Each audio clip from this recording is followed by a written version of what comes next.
Salut tout le monde, c'est Jérémy Royot pour Scepticisme Scientifique. Aujourd'hui, j'ai le plaisir d'être avec Denis Colombi. Salut. Salut. Voilà, donc Denis est sociologue et il est aussi enseignant en sciences sociales en lycée, si j'ai bien compris. Et j'ai invité Denis pour parler de son nouveau livre, qui est ton premier livre, si je ne me trompe pas, Oui. et qui est intitulé Où va l'argent des pauvres?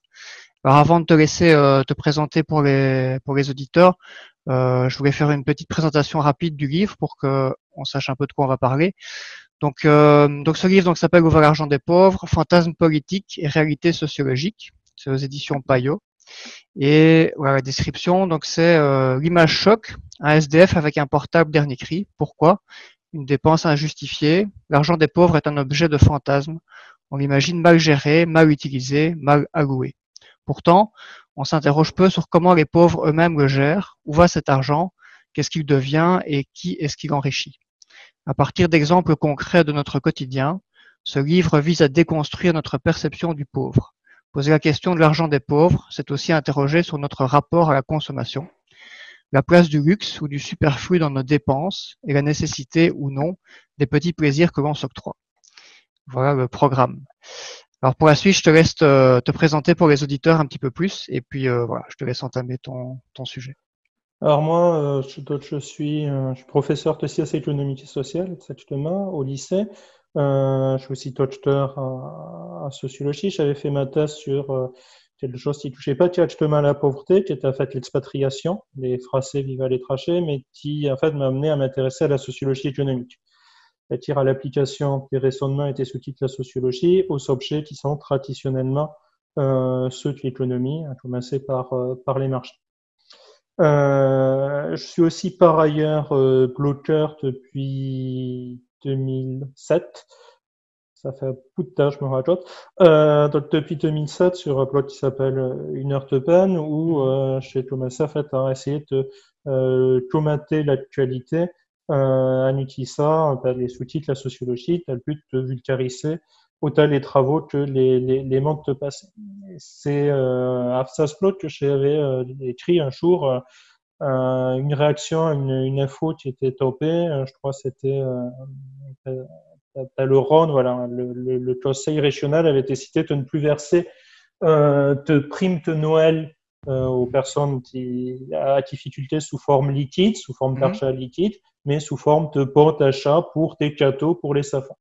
Ok. Et ça m'avait fait passer un certain nombre de travaux à sociologie économique, notamment ceux de Anna Perrin-Héritian, qui est une sociologue spécialisée sur la consommation des plus pauvres, qui justement avait étudié la façon dont les, les, les, les ménages pauvres pouvaient faire de gros sacrifices pour pouvoir offrir à tout prix des cadeaux à Noël pour les enfants, quitte à repousser en fait certaines consommations pour tes parents ou ne pas payer tes factures volontairement pour pouvoir avoir l'argent disponible pour les cadeaux de Noël. Comment ça Mhm. s'est passé?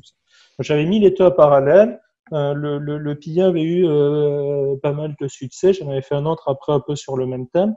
Et voilà, un jour, il y a un éditeur, mon éditeur Renaud Paquette de chez Payot, qui m'a écrit en me disant, ah, voilà, si ça vous intéresse de faire un livre sur ce thème-là, on serait intéressé. Donc c'est Ah. comme ça que je suis venu à faire ce livre. J'ai évidemment fait des recherches complémentaires. L'idée, c'était en fait d'avoir un ouvrage qui soit un essai de vulgarisation, Mhm. qui soit à la fois un essai d'Alsace où il défend quand même une thèse, il défend quand même une certain nombre de propositions, mais c'est pas un ouvrage d'enquête, j'ai pas fait une enquête spécifiquement sur les pauvres, j'ai par contre essayé de prendre l'ensemble des travaux à sociologie économique qui traitent des questions de consommation, d'argent et de consommation chez les plus pauvres. En fait, il y en a beaucoup qui ont été faits de façon Mhm. parfois un peu éparpillée, mais qui en fait se répondent. Voilà, je m'appuie beaucoup sur la sociologie française et américaine. Il y a beaucoup de choses qui se répondent. Et donc, l'idée, c'était de faire une espèce de synthèse permettant de réfléchir à la façon dont les pauvres utilisent leur argent. C'est un objet, en fait, qui est très pressant. Tu as le débat public d'une part, Mhm. et plus généralement, tu as toutes sortes de conversations ou de réactions que l'on peut avoir au quotidien. Je commence d'ailleurs le livre là-dessus sur une anecdote un peu personnelle. Tu as ça, tes lycées où j'ai enseigné, où une professeure te frappait, était revenue un saleté prof après un cours fort énervée parce que elle avait demandé pour faire organiser une sortie pour ses élèves. C'était un milieu très rural. Elle voulait les amener au théâtre.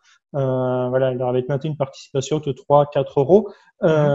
Et la plupart des familles avaient refusé, estimant que 4 euros pour du théâtre, c'est trop cher. Ok. Et voilà, il y a eu des réactions, celle tes profs, la mienne y compris. Hein, j'étais moins au fait de ces questions-là à cette époque. C'était de se dire, mais quand même, ces chats qui sont pauvres, qui n'ont pas beaucoup d'argent, c'est les États-Unis où il y a fort taux de chômage. On avait manifestement des élèves qui étaient dans les familles n'étaient pas très fortunés. Comment ils cherchent leur argent, ils refusent de payer pour du théâtre. Par contre, nos élèves, ils sont des baskets très chères, ils sont des smartphones, ils sont des choses comme ça. Voilà. On a l'idée, en fait, une réaction presque esthétique, mais en tout cas qui est assez forte et assez spontanée de se dire les pauvres, s'ils sont pauvres, finalement, c'est qu'ils gèrent mal leur argent, c'est qu'ils ont raté quelque chose, c'est qu'ils savent pas faire. Et et on y trouve confirmation là-dessus, justement, les voyant, bon, un STF avec un téléphone portable, un smartphone, avec une tablette, un jeune de classe populaire, que ce soit lycée ou que ce soit collège, avec une paire de baskets très chère, des reportages à la télévision où on a des personnes qui sont pauvres, mais qui ont des plats, qui ont des abonnements télévisuels, des choses comme ça. Il y en a eu beaucoup au moment des Gilets jaunes, enfin, au plus fort Ouais. du mouvement des Gilets jaunes. Donc, on a des réactions qui sont finalement assez violentes par rapport à ça et qui surtout font l'économie de toute tentative de compréhension. C'est-à-dire qu'on arrive sur des sujets sur lesquels on pense qu'on a déjà la réponse. S'ils sont pauvres, c'est parce que ils sont mal gérés leur argent, ou alors, puisqu'ils sont pauvres, de toute façon, ils ne peuvent pas savoir gérer leur argent.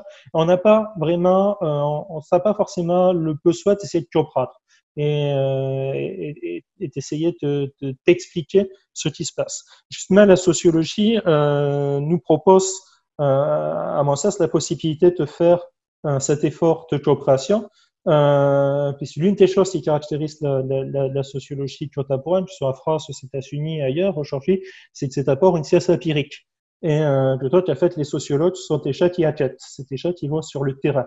Alors le terrain, ça peut recouvrir beaucoup de réalités différentes à sociologie. C'est pas forcément tout le monde ne fait pas de la quête ethnographique. Voilà, on va vivre ou au moins passer un certain temps avec les personnes auprès desquelles on veut enquêter. Ça peut être un terrain que l'on apporte par des entretiens sans s'observer ou sans rencontrer directement les personnes. Ça peut être un terrain que l'on apporte par le pied de statistiques. En fait, souvent d'ailleurs, on croise ces différentes méthodes. Ça peut être ce qu'on appelle des terrains multisitués, c'est-à-dire on va suivre des phénomènes ou des circulations. C'est très courant en sociologie des migrations notamment. Mais en tout cas, la sociologie, les sociologues vont sur le terrain et sur cette question de la pauvreté, de la gestion de l'argent des pauvres, ils font partie des rares qui vont sur le terrain. Ils ne sont pas les seuls, évidemment. Il y a des travailleurs sociaux qui vont, il y a des journalistes qui vont, il y a des associations. Mais par contre, c'est pas forcément ce qu'on entend le plus. Et surtout, on a beaucoup de politiques au sens très large, aussi bien des représentants politiques que des éditorialistes, que des choses comme ça, qui vont se permettre d'avoir des jugements et des cités exprimées très très fortement sur les pauvres, la pauvreté, leur argent, ce qu'ils devraient faire, ce qu'ils ne devraient pas faire, mais qui en fait ne sont jamais allés voir ce qu'il en était et ce qui se passait. La sociologie, justement, elle là démontre l'une des modalités de cet accès au terrain. Et donc, j'ai essayé, en fait, de synthétiser un certain nombre de ces travaux pour donner une lecture qui soit à la fois relativement cohérente et surtout agréable à lire. C'est pas destiné aux professionnels de la sociologie, même s'ils peuvent lire le livre aussi, hein, mais c'est d'abord destiné à des personnes qui ne connaissent pas ou qui ne sont plus à contact ou pas à contact direct avec les sciences sociales, qui Ok. aurait envie de s'intéresser à la fois à la question et plus généralement aussi à ce social. J'ai aussi passé cet ouvrage en fait comme une sorte de soit de démonstration de force, soit d'illustration de ce que peut faire la sociologie, de ce que peut faire les sciences sociales, Mhm. d'introduction en fait à cette démarche qui passe par un exemple. Comme j'ai dit, la sociologie aujourd'hui, c'est surtout du terrain. On peut pas parler de sociologie juste à l'air de la grande théorie sociale sur voilà quelles seraient les lois de la société valables partout, tout le temps, etc. Mhm. On fait Ouais. plus c'est honnêtement pas très intéressant. Mais par contre, il y a des modes de raisonnement, des modes d'appréhension naturelle tel j'espère que le budget pourra être utile à un certain nombre de personnes, à plus de ce qu'il peut apporter sur la question principale de la pauvreté. Ok. Avant de passer à la suite, est-ce que je peux te demander une petite parenthèse, peut-être, est-ce que tu peux expliquer, sans rentrer dans trop de détails, comment est-ce que ça se fait sur le terrain, la sociologie au niveau scientifique, en fait? Alors, la question est vaste. Ouais. La question est extrêmement vaste. Je ne sais pas si je vais pouvoir y répondre. Euh, bon, si on reprend c'était une science à la base. Si on met de côté des sciences, bon, les mathématiques, pour lesquelles il n'y a pas forcément de terrain, il n'y a pas d'empirie, mais toutes les sciences, à un moment donné, confrontent leurs propositions à la réalité empirique. Mhm. Elles vont vérifier par le biais d'expérimentation, d'expérience, d'observation, si ce qu'elles proposent est cohérent avec les données dont ils disposent. La sociologie, de ce point de vue-là, n'interroge pas la règle. Alors, elle le fait de façon peu différente peut-être de ce que peut faire la physique ou d'autres disciplines, parce qu'on ne peut pas faire des expériences à laboratoire. Mhm. On peut faire de la psychologie sociale ou il y a des formes d'expérimentation en économie expérimentale notamment, ça se fait pour tout. On va faire des expériences de laboratoire.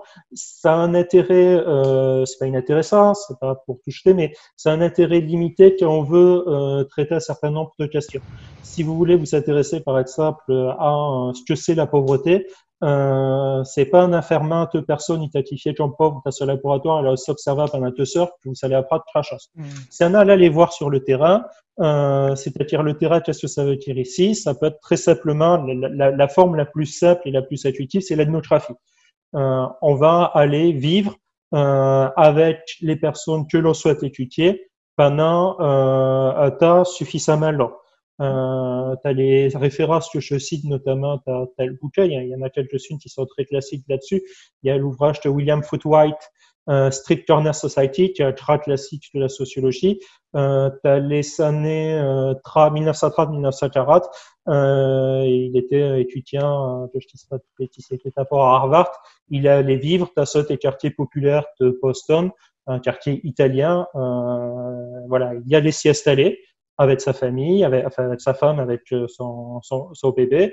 Et il a passé du temps, en fait, comme le nom l'indique, au toit de la rue, Street Corner Society, Société du toit de la rue, avec une batte, la batte des Norton qui traînait là. Et il a ainsi pu reconstituer tout le fonctionnement à la fois euh, social de cette batte, mais aussi le fonctionnement du quartier sur le plan de ses liens politiques avec les autres quartiers, avec la municipalité, les coalitions de protestation, etc.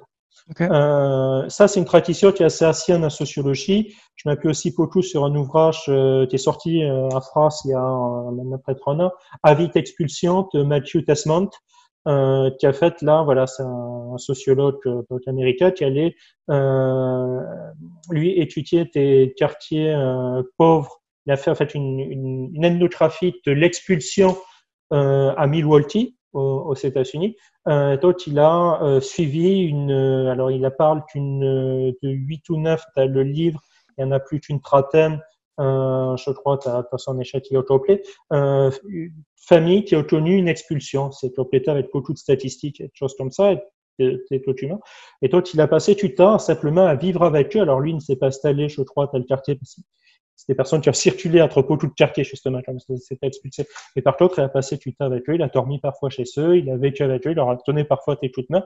Voilà, ça, c'est la forme la plus simple. C'est pas simplement une expérience, lorsqu'on lit ces ouvrages-là, c'est, comment dire, tes journalistes font ça aussi. Je passe par exemple à un ouvrage de Flora Sobena, le Tieto Wistram, où elle est allée vivre, où elle est allée se faire approcher comme femme de ménage pendant un certain temps sur des bateaux qui partent au Wistram. Voilà. Et les journalistes font ça aussi, c'est pas de l'infiltration, je sais plus le terme ne vient pas, mais voilà, c'est de l'observation. Ce qui caractérise peut-être la sociologie qui peut être plus là par rapport à cette pratique, c'est que l'objet n'est pas de se mettre en avant soit un tas catcheteurs. L'ouvrage dont je parlais de Matthew Tasman, Habit Expulsion, par exemple, il n'y a pas une seule fois, dans l'ouvrage, à part à l'apathie méthodologique, il n'y a pas une seule fois je. Il parle pas de lui, il ne parle pas de son expérience, de ce qu'il a pu ressentir, de ce que ça fait d'être confronté à cette pauvreté. C'est pas un ouvrage littéraire, c'est pas un ouvrage, c'est pas un traduction journalistique, ce qui peut être intéressant aussi bien sûr, mais c'est vraiment une étude de ce qui arrive à ces gens-là et de comment est-ce qu'on peut le relier à tes problématiques en fait sociales, plus politique, économique, plus générale. Il fait ainsi le lien entre la situation de ces personnes qui ont été expulsées à Milwaukee avec des évolutions de grade à pleurs de la ville aux États-Unis, de la politique, de l'économie aux États-Unis. Et donc, c'est à cette volonté d'étude, en fait, ce regard particulier, que va se trouver la sociologie. C'est à la fois toute cette démarche de se confronter à un terrain, mais c'est aussi dans cette idée de on va pas étudier l'activité pour ça, enfin le terrain, tu l'en étudies pour sa sécularité propre, même s'il en a une, bien sûr, et ce qu'on peut observer par exemple à Milwaukee ne se reproduira pas exactement par exemple la France à Paris. Ouais. Par contre, on va essayer de faire une montée à généralité, de créer des concepts qui vont pouvoir être réexploités sur un autre terrain. Et par accumulation comme ça, on va arriver à solidifier un certain nombre de propositions théoriques qui tiennent aussi longtemps qu'elles peuvent être mises en rapport avec le terrain, aussi longtemps qu'elles peuvent être mises en rapport avec une réalité empirique, et qui sont sans cesse en même temps retravaillées par cette empirique. Voilà, ça peut se faire comme ça, tu parlais de notographie, mais finalement, ce qu'on peut faire avec des statistiques descriptives, explicatives, avec des entretiens aussi, c'est toujours cette démarche-là qu'on va avoir en sociologie.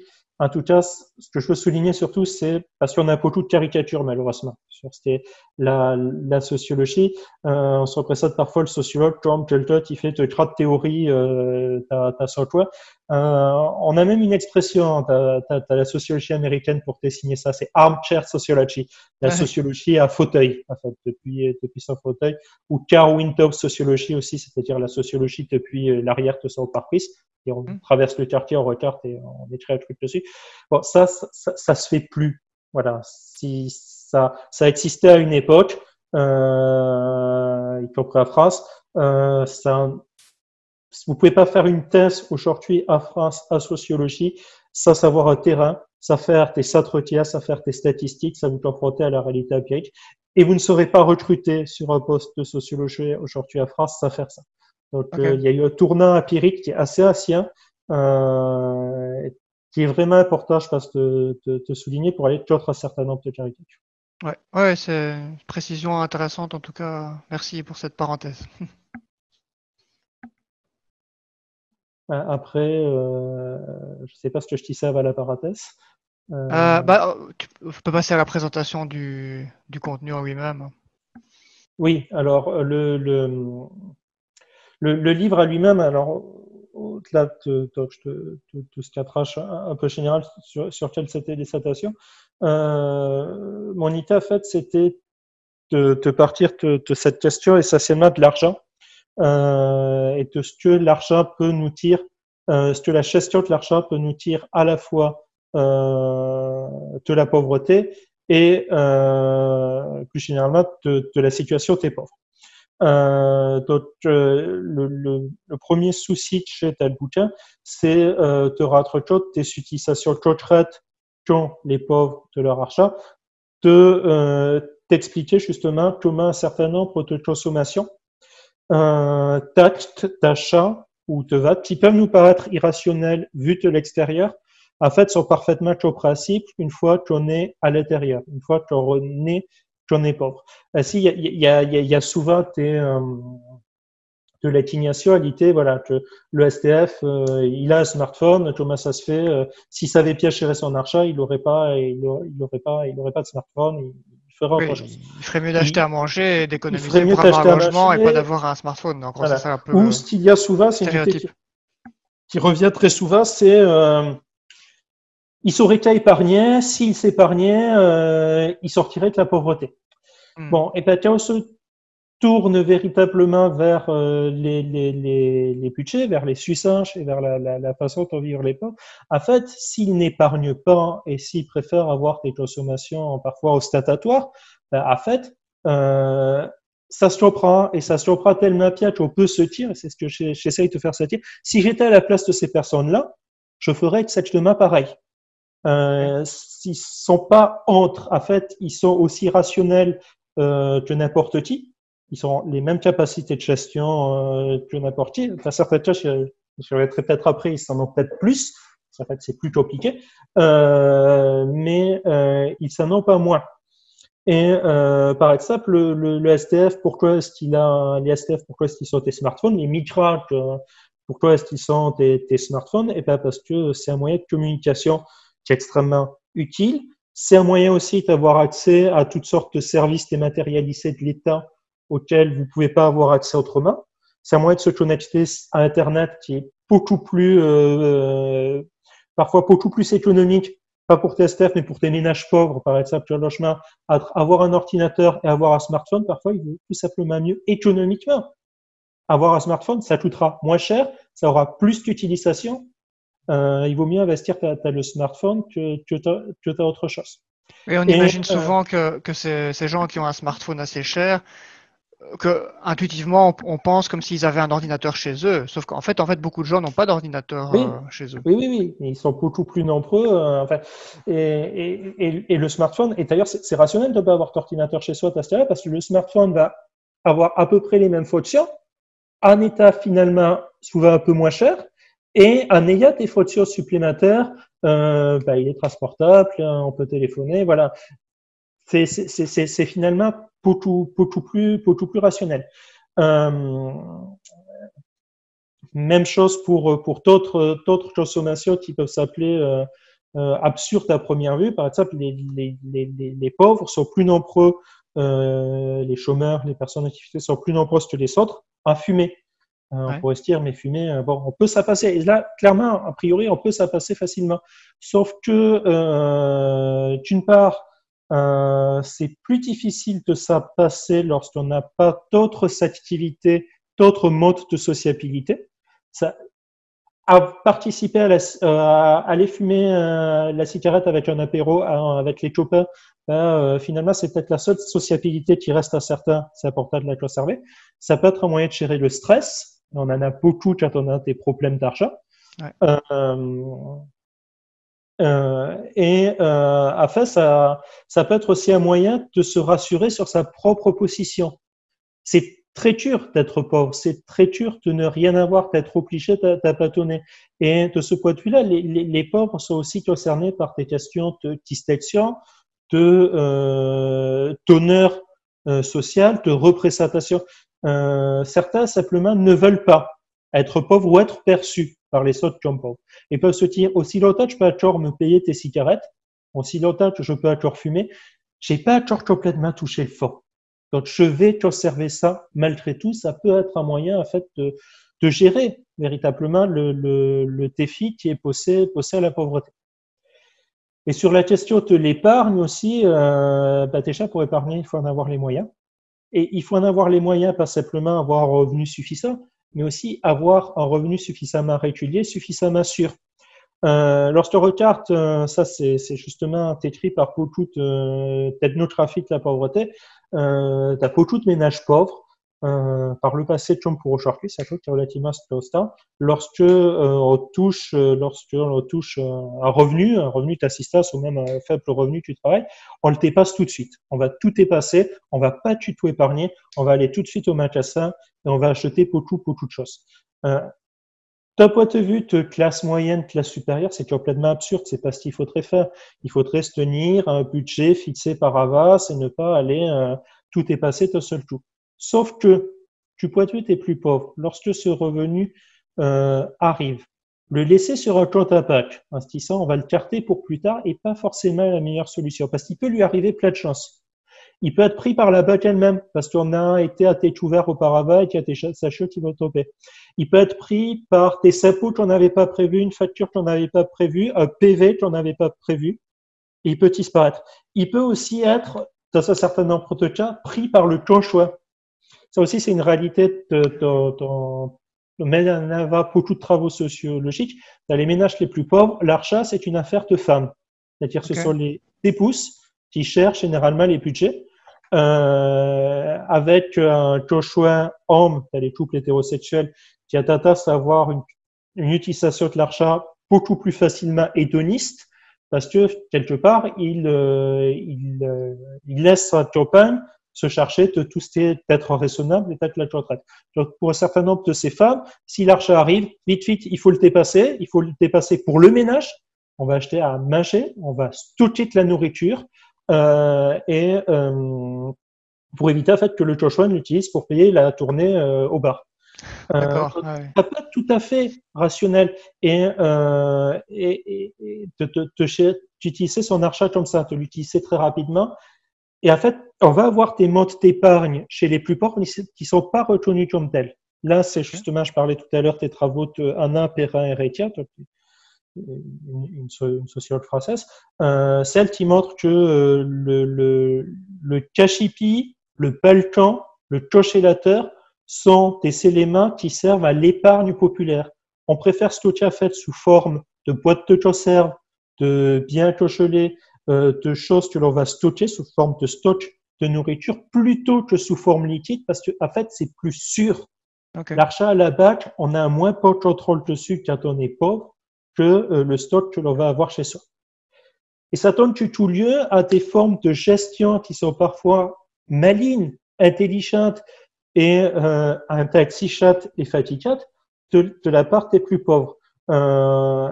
Toujours un impérat héritier relève par exemple le cas d'une de ses sociétés qui, lorsqu'elle voit au supermarché des promotions sur les jouets, elle va en acheter plusieurs. Et en fait, elle va les carter. Et lorsqu'il y aura un anniversaire qui va arriver pour un de ses enfants, ben, elle a déjà le cadeau. S'il est invité quelque part, si on l'invite voilà, pour l'anniversaire de petit copain, une petite copine, elle puisse dans son placard, on la stocker un certain nombre de choses. C'est de l'épargne. Et c'est une forme de gestion finalement qui est à la fois assez intelligente, très rationnelle, et qui en même temps est très exigeante en termes d'énergie, en termes de passé, en termes d'énergie mentale, de charge mentale, dont on n'a pas forcément conscience et qui passe en fait assez fortement sur les pauvres. Donc voilà, il y a un premier élément, une première partie du bouquin. J'essaye en fait de comprendre comment consomment les pauvres et surtout pourquoi.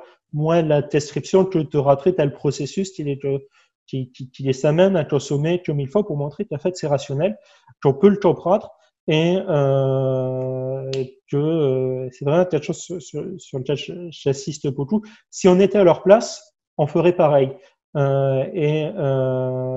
y a des effets de socialisation, il y a des effets d'apprentissage, il y a des effets de disposition, des choses comme ça. Mais il y a des effets de représentation, mais il y a d'abord une situation. La pauvreté, c'est d'abord un budget, c'est des budgets qui sont parfois extrêmement faibles. On estime, c'est des chiffres de la TARES, pour les 10% les plus pauvres en France, donc c'est même pas forcément les pauvres tels qu'on peut s'imaginer, c'est pas que les SDF, les 10% les plus pauvres, lorsqu'on prend leur budget, lorsqu'on retire tout ce qui est dépenses contraintes, donc ça va du loyer, l'électricité, la téléphonie, l'alimentation, il reste pour tout ce qui est loisirs, habillement et choses comme ça, il reste 80 € et épargne. Ouais, c'est très très faible. Très très faible sur un mois. C'est presque rien. En fait, leur marge de manœuvre, leur marge de choix se fait sur des sommes extrêmement faibles. Et c'est ça la réalité de la pauvreté qui fait que finalement, il n'y a pas 36 000 façons de consommer avec ça. Et ils sont parfois obligés de te faire avec. Et s'ils n'épargnent pas, s'ils s'achètent y compris tes biens somptuaires, c'est parfois parce qu'ils sont pas le choix. Il vaut mieux faire ça. Ouais. Parfois, il vaut mieux faire une dépense importante d'un bien qui peut s'appeler inutile parce que ça vous fait plaisir, ça vous fait vous sentir normal. Pendant quelques heures, pendant quelques temps, vous soupirez tout cette pauvre. Et lorsqu'il y a sa face, ça peut être très important de leur faire oublier qu'ils sont pauvres, de leur acheter un pot de Nutella, de leur acheter des vêtements de marque ou des choses comme ça, pour que les copains se mangent pas à l'école ou des choses comme ça.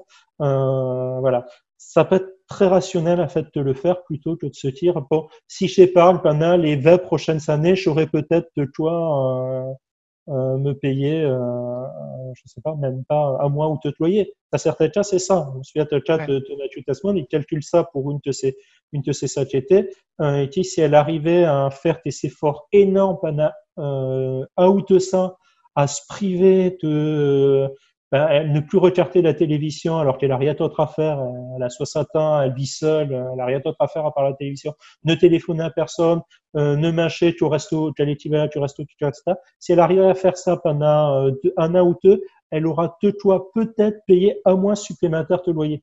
Ouais. Donc, Ouais, donc ça changera rien à quand sa vie, quoi. on est à cette Ouais. situation-là, se dire, je vais épargner Mhm. rationnellement, ça n'a pas de sens. Ouais. Voilà, voilà, ce que je veux Ouais. mettre là-dessus, c'est ça, les pauvres sont rationnels comme tout le monde. Ouais. Et ce qu'on on comprend bien aussi dans ce que tu expliques et qui est important, c'est que finalement, au-delà de la question économique, euh, ce- ce- ce- les effets psychologiques qu'on obtient par ces dépenses, ils sont fondamentaux pour les personnes pauvres qui sont dans une situation de précarité, qui Et, amène beaucoup de souffrance psychologique. Et la souffrance psychologique, ben, c'est aussi un enjeu majeur dans l'existence finalement. Donc si on peut oui, oui, l'atténuer un petit peu, ben, ça oui, oui, vaut aussi quelque chose. voilà, ça a de la valeur parce que quelque part, no- no- no- notre société quand même se définit comme, enfin, Théotis, c'est une société de consommation, ça peut s'appeler dépassé ou inutilement critique. Mais en fait, voilà, on fait beaucoup de choses au travers de la consommation. En fait, de ce point de vue-là, les ports ne sont pas différents des centres de classe sociale, ils sont les mêmes besoins, ils sont les mêmes avis, ils sont soumis aux mêmes injonctions, à la consommation, au plaisir au travers de la consommation. Ils sont avis d'aller au cinéma, de voir les mêmes films, de regarder les mêmes séries. Voilà.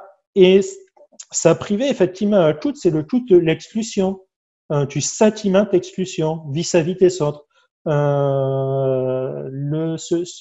Pouvoir regarder pour un ménage, pour tes ménages pas pouvoir paraître ça, regarder les matchs de foot en famille, c'est pas un peu soit secondaire, on pourrait se passer. On a une représentation là-dessus que j'aime pas trop, justement, de la consommation, comme reportage, c'est la pyramide de Maslow.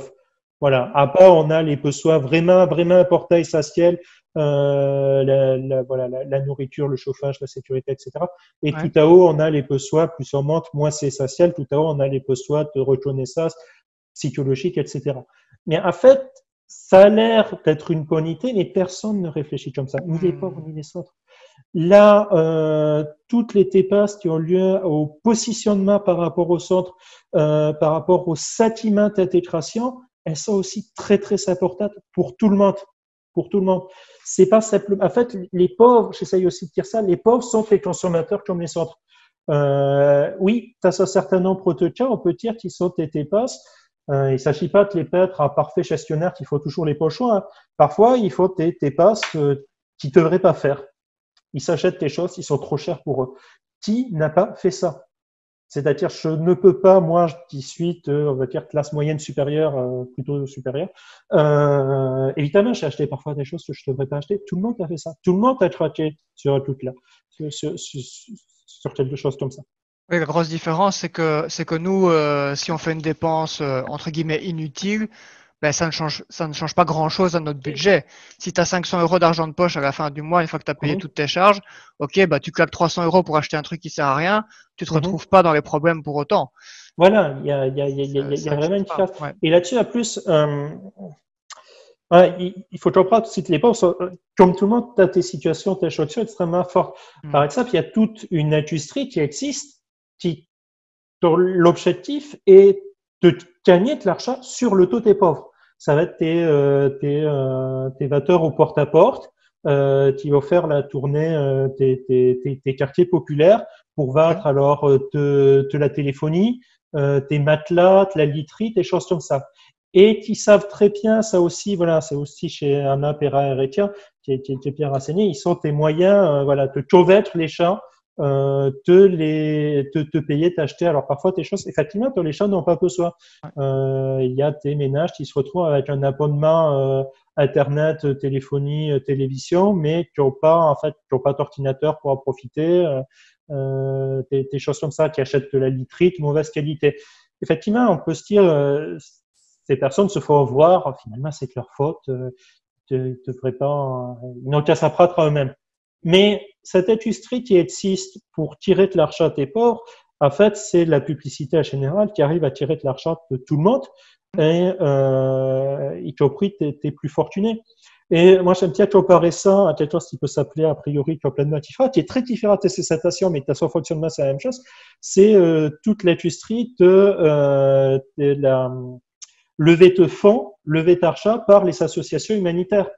On a Ok. tous croisé, tout le monde a croisé à un moment donné, dans les rues de Paris ou ailleurs, ces jeunes gens qui vous apportent à qui ça, et toi jeune homme, et toi jeune femme, Mm. reste à 5 minutes pour parler, et qui ont tout un petit tour, qui savent vous sapopiner pour essayer de vous faire donner de l'argent pour leur cause. Ben, en fait, ce discours qui peut marcher très bien, qui marche très bien sur des personnes qui peuvent être fortunées, diplômées, etc., il marche aussi pour vaincre n'importe quoi aux plus pauvres, Ouais. qui sont peut-être plus sensibles à tort parce que ils se trouvent dans une relation avec des vateurs qui maîtrisent bien la cage, qui savent afficher les termes de légitimité, des personnes qui sont moins confiantes à elles-mêmes, qui sont en fait dans une forme de domination économique. Mais ça peut marcher aussi sur les personnes beaucoup plus diplômées, a priori beaucoup plus armées. Donc, Tout à comment fait. Ouais. ne pas comprendre que ça ne marche pas aussi sur les plus pauvres? Et là-dessus, on peut déplacer le regard. C'est ce que j'essaye de faire aussi dans les autres chapitres. C'est ça. Bon, les pauvres, au-delà du fait qu'ils te ressemblent particulier, qui te ressemblent d'une façon particulière parce qu'ils sont pauvres, on peut aussi se demander pourquoi est-ce qu'il y a des pauvres, Mm. qu'est-ce qui produit la pauvreté, et on est alors obligé de se placer, de se passer une dynamique relationnelle. S'il y a des pauvres, c'est qu'il y a des riches. Euh, à terme simplement de définition, si on vivait tous à la pauvreté, c'est-à-dire si on vivait tous, comment dire, t'as les sociétés de chasseurs-cueilleurs, il n'y a pas de pauvres. Il y a d'autres catégories, souvent hommes et femmes. Donc là, vu que tout le monde vit dans un dénuement à peu près égal, il n'y a pas une catégorie qui peut être désignée spécifiquement comme pauvre. Si dans notre société, il y a une catégorie qu'on peut définir spécifiquement comme pauvre, c'est qu'il y a une catégorie non pauvre et d'autres, il y a une catégorie riche. Voilà, De tout riche. ça marche à ça. Mais d'autre part, on peut le relier au-delà de ces définitions relationnelles par des processus qui sont des processus d'exploitation. Et la richesse des riches est pour partie le produit de la pauvreté des pauvres. Euh, aux États-Unis, c'est assez bien relevé. Je parlais tout à l'heure de Matthew Tessman, il a publié une autre, outre son livre Avis d'expulsion, il avait publié un très bel article, je crois que c'était à l'American Journal of Sociology, sur les loyers, en fait, la location de logements aux États-Unis. Et ce qui montre, et qui est quand même très intéressant, c'est que là où c'est le plus rentable pour un propriétaire de louer, c'est à les quartiers les plus pauvres. Ce qui est Ah oui. rentable pour les propriétaires, c'est de louer tes totis, vraiment, tes slums, tes appartements en mauvais état. Parce qu'ils vont pouvoir les faire payer très très cher par rapport à ce que ça leur a coûté. Mhm. Ils vont pouvoir faire très très peu de réparation. Parce que à partir du moment où le locataire va dire bon ben, là la porte elle ouvre plus, elle ferme plus, où il y a un problème, ils vont toujours avoir une excuse pour les expulser et les remplacer par un autre. Mm. Donc soit le locataire ne dit rien, et vit avec sa porte cassée, et accepte de payer tes loyers extrêmement importants, soit il se fait expulser. Donc en fait, ça te vient des logements qui sont extrêmement rentables du point de vue du propriétaire. Et des personnes qui s'enrichissent littéralement en louant aux plus pauvres. Et un bénéficiaire de ce que cette pauvreté existe, puisqu'en fait, ces personnes pauvres, ça va être des personnes qui n'auront pas le choix de là où elles peuvent souhaiter vivre. Elles ne pourront vivre que dans certains quartiers. À New York, pour le dire, pour une autre étude, je ne sais plus la référence exacte de la tête, mais les loyers étaient plus élevés dans les quartiers noirs américains dans les années, je crois, 1940-1954, que dans les quartiers blancs. Alors que les quartiers noirs étaient considérablement plus pauvres. Pourquoi? Parce que les noirs ne pouvaient pas aller vivre ailleurs. La zone qui leur était attribuée par le racisme systémique, c'est toujours plus ou moins le cas aujourd'hui, même si par des voies un peu différentes, elle est relativement limitée. Donc ils peuvent pas, il y a moins de cultura, ça permet de faire monter les prix, tout simplement. Donc là-dessus, cette relation d'exploitation est aussi quelque chose que j'essaie d'explorer. Oui, ça me fait penser aussi un peu au cas des marchands de sommeil qui louent des logements minuscules et précaires à des gens qui peuvent pas aller ailleurs parce qu'ils n'ont pas de papier, parce qu'ils connaissent personne et donc ils n'ont pas d'autre choix que de se faire exploiter dans ces trucs. Il y a il y a toutes sortes de formes d'exploitation de la pauvreté. C'est un business en fait. Vendre aux pauvres, ça peut vraiment être un business. On peut leur vendre parfois des produits plus chers par rapport à leur qualité que aux plus riches. C'est-à-dire, à terme, si on regarde les prix, effectivement, ça peut s'appeler plus cher pour les plus riches. Mais vu que c'est des produits qui vont tenir plus longtemps, qui vont être de meilleure qualité, etc. Si on fait la somme sur un certain temps, et ben, les pauvres au final vont avoir payé plus cher à la fin. En France, c'est notamment tout ce qui est chrétien à la consommation. On prête beaucoup, on dit qu'on ne prête qu'aux riches, c'est pas vrai. On prête aussi aux pauvres. On leur prête beaucoup, on leur prête extrêmement cher. Avec des taux d'intérêt très, très importants. Et avec des contrats qui sont des contrats de prêt qui sont parfois pas toujours très honnêtes. C'est pareil, il y a une industrie là-dessus du prêt à la consommation pour tirer profit de l'existence de la richesse. Oui, en plus, les prêts avec des taux les plus bas qui sont dans les banques, une fois que tu en as un et que tu n'arrives pas à suivre, tu n'y as plus accès. Et donc, en fait, tu n'as plus qu'à que chez des prêteurs privés qui te font des taux d'intérêt 3-4 fois plus importants où tu peux aller emprunter plus d'argent. Et puis, il va avoir tout un discours qui bénéficie aussi du fait que les personnes à qui il s'adresse n'ont pas le temps et pas les moyens, parfois en termes de diplôme, de coopération, etc., de lire le contrat en intégralité, de saisir ses subtilités ou des choses comme ça. Donc, il y a aussi une forme d'exploitation. Et enfin, on peut même essayer un peu de généraliser l'argument. C'est pas simplement cette industrie-là très particulière qui profite de la pauvreté, mais en ça, c'est tout le monde. C'est-à-dire que si je peux, moi, savoir qu'il me suffit de télécharger une application sur mon smartphone et de commander un repas pour qu'il me soit livré à la demi-heure, c'est parce que derrière, il y a des livreurs qui se possèdent à le faire et ils sont rarement disposés parce que c'est le rêve de toute leur vie de livrer des repas à vélo, mais souvent parce que la pauvreté leur impose de se tourner vers ces activités-là. Et toutes sortes d'activités, toutes sortes d'emplois qui sont mal payés,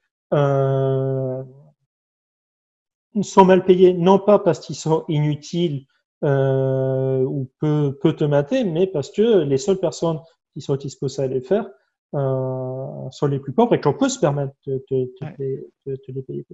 Ils sont remplaçables en fait.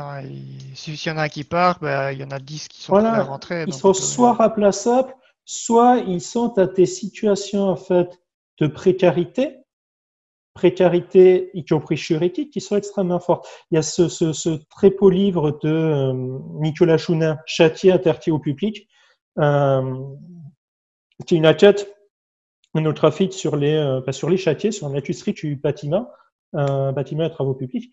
En fait, il montre que les manœuvres, notamment les travailleurs les plus pauvres, on recrute ils sont tous en intérim, les sachas d'intérim n'y avoient que les noirs.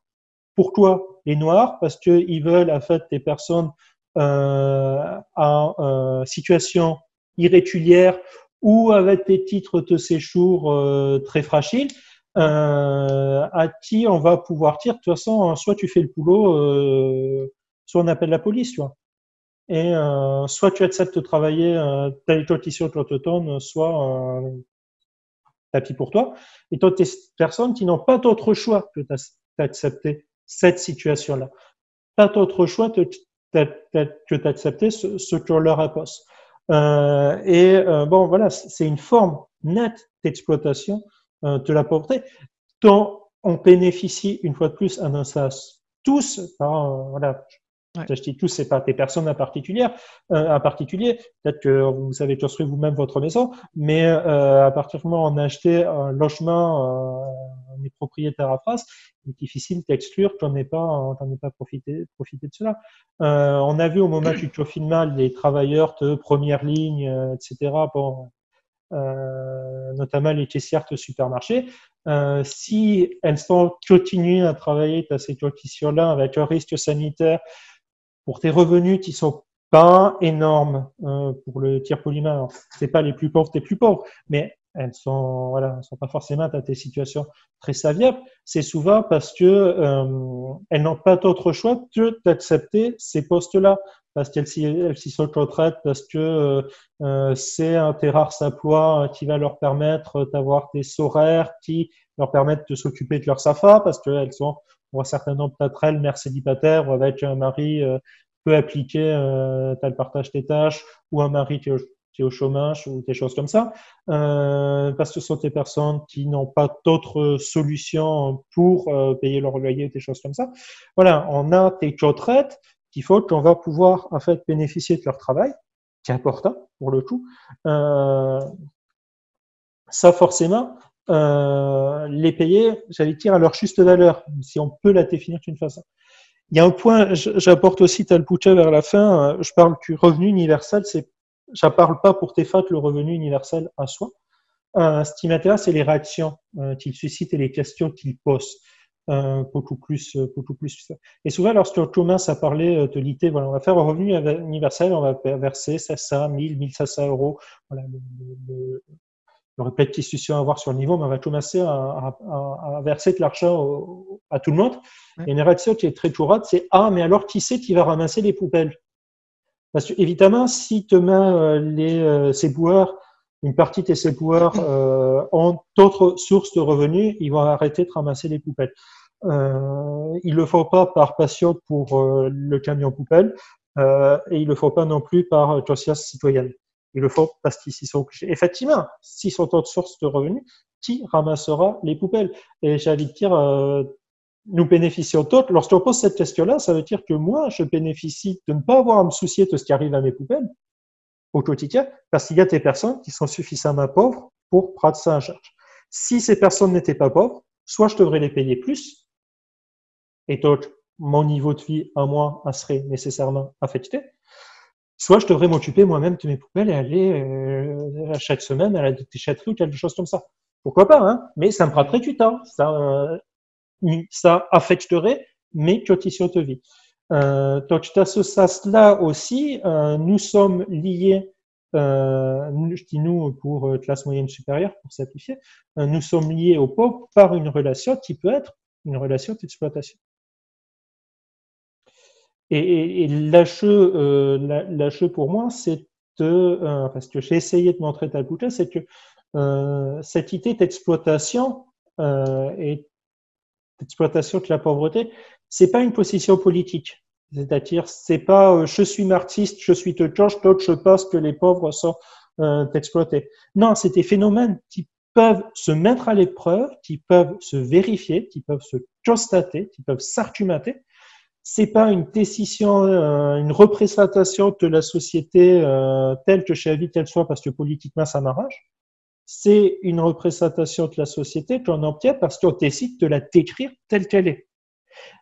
Ça ne veut pas dire qu'il n'y a que ça. On peut chercher un peu de poitu et se dire il n'y a pas dans les relations entre les riches et les pauvres, il n'y a pas que des relations d'exploitation. Il y a d'autres types de relations, évidemment, qui sont liées tellement, voilà, des relations de coopération. Tu as une entreprise, le chef d'entreprise, les cadres, collabore avec un certain nombre d'exécutants. Et donc, il y a des formes de collaboration entre classes sociales, pour utiliser un gros mot. Mais il n'y a pas que ça. On peut t'écrire les deux, on peut à un moment donné avoir envie, dans sa description, de t'écrire quelque chose de plus particulier. En fait, on peut avoir envie de faire un modèle, comme on fait à toutes les sciences finalement, qui va mettre de côté un certain nombre de frottements qui ne vont pas nous intéresser, parce que on va faire l'hypothèse qui n'existe pas, par exemple, parce que ce qu'on cherche à expliquer, c'est autre chose, et utiliser ce modèle pour comprendre ce qui se passe. Voilà. En fait, parler d'exploitation, c'est aussi quelque chose qui me semble important. Parler d'exploitation, parler de pauvreté, parler de classe sociale, c'est pas des points de vue idéologiques sur le monde, c'est des outils scientifiques ou des résultats scientifiques que l'on peut utiliser, que l'on peut attendre. Voilà. Ok. Moi, en tout cas, s'il y a vraiment une chose que je retiendrai et qui me frappe particulièrement là-dedans et qu'on peut, je pense, généraliser aussi finalement à d'autres situations, c'est que pour tout ce qui est tout ce qui relève du comportement humain, que ce soit le comportement des pauvres ou dans d'autres situations, on a tendance en fait à analyser le vécu et les choix des personnes avec nos propres références en fait, avec notre vision du monde, parce qu'on on n'a pas accès à une autre vision du monde. On est dans notre cerveau et pas dans celui du voisin, et qu'on devrait avoir un peu l'humilité de se rappeler que notre vécu ne nous permet pas toujours de comprendre tous les tenants et les aboutissants et les facteurs, les variables du vécu des autres en fait. Et que ça, c'est Oui, vraiment un truc fondamental. moi j'aime bien le raton, tu as dit ça, on a toujours un point de vue, c'est-à-dire il faut s'imaginer que ce que l'on cherche à comprendre finalement, c'est une carte, et on va être une figurine posée dessus qui regarde d'un côté. On voit un certain nombre de choses et puis il y a ce qu'on ne voit pas. Mhm. Et alors, c'est vrai qu'on a accès seulement à ce point de vue sur la société directement. Mais je peux pas dire, enfin, en tout cas, moi, je dirais pas qu'on peut pas avoir accès au centre. Effectivement, on peut pas être dans le cerveau d'un autre. Mais il se trouve que ces centres, eh ben, ils parlent, ils s'écrivent, ils produisent un certain nombre de choses. Et on peut avoir accès, sinon tout à fait à exactement la même vie, mais on peut avoir accès au moins à ce qu'ils disent et à ce qu'ils produisent. Et c'est l'un des rôles de la sociologie aussi, en inquiétant, de donner accès à cette altérité, pas toujours, parce que parfois c'est aussi se donner accès à soi-même, pas forcément si simple que ça, mais en tout cas de donner accès à ces autres, au point de vue, à d'autres points de vue. Et une fois de plus, la sociologie n'est pas la seule à faire ça. La Bien sûr. littérature joue un rôle très important dans l'accès à la subjectivité d'autrui. Mais la sociologie, il joue un rôle, les sciences sociales, ils jouent un rôle. Il y a ce truc que je vois souvent passer, que finalement, si on est, par exemple, un homme de classe supérieure blanc, on pourra jamais comprendre ce que c'est que d'être une femme noire de classe populaire. Là-dessus, je suis beaucoup plus nuancé, on va dire. Je pense on peut pas vivre la même chose, effectivement. On peut pas. Par contre, on peut quand même comprendre ce que c'est, mais c'est pas automatique. Ça te demande un travail. Ça te demande de lire, d'écouter, de travailler. Ça te demande de faire tes efforts. Le point de vue de l'autre est accessible, mais il n'est pas donné. Il ne s'obtient pas simplement en se disant ah oui, ça doit être comme ça. Non, il faut aller le voir, il faut aller le rencontrer, il faut lire des choses qui ont été écrites dessus, qui ont été faites dessus. Voilà, on y a accès. Ça te demande un effort. On peut faire, on a l'apathie comme capacité humaine qu'a priori tout le monde a pour accéder au point de vue d'autrui. Il faut simplement l'exercer. Après, ça pose, voilà, il y a d'autres questions dessus, c'est-à-dire, je peux avoir accès au point de vue d'autrui. Est-ce que ça veut dire que c'est moi qui dois décider à sa place lorsqu'il y a une décision à prendre? C'est différent, mais c'est une question politique, ça, et Ouais. plus une question scientifique. Ok, ouais, ça fera une très belle conclusion, je pense. Ok, ben, je te remercie en tout cas beaucoup pour ton Merci à intervention. toi. Pour les auditeurs, je mettrai et je vais voir un peu avec Denis pour mettre le lien de ce qui a été évoqué, enfin les différents ouvrages qu'on a cités ou les études qu'on a citées. Comme ça, ceux qui ont envie d'aller creuser un petit peu plus le sujet pourront retrouver les références dans les commentaires de l'épisode sur YouTube et sur la page du balado.